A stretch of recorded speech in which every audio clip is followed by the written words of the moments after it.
وانت قاعد بتذاكر، وانت بتكتب القيود، وانت حتى بتحفظ المعايير والقوانين، عايزك تفهم حاجة واحدة كويس قوي، وهي ان المحاسبة مش مادة دراسية وبس، المحاسبة مسؤولية.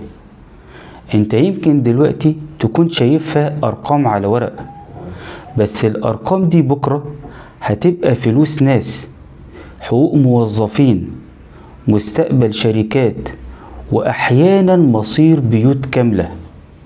واللي هيميزك عن غيرك مش انك جبت امتياز ولا انك معاك شهادة تقيلة، اللي هيميزك بجد هو ضميرك، هو انك تعرف امتى تقول لا، هو انك تعرف امتى تتمسك بالصح حتى لو كان اصعب طريق.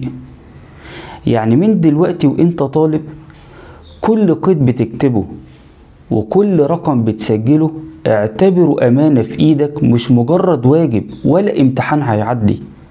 فاتعلم الصح عشان تطبقه مش عشان تحفظه، واتعب من دلوقتي في الفهم، لان السهولة في الغلط بس الصدق محتاج مجاهدة.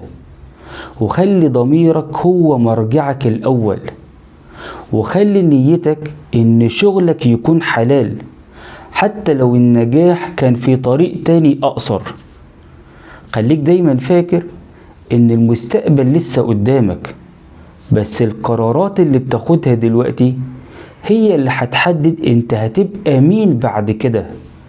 انت هتبقى محاسب شاطر وبس، ولا محاسب امين ليه قيمة عند ربنا؟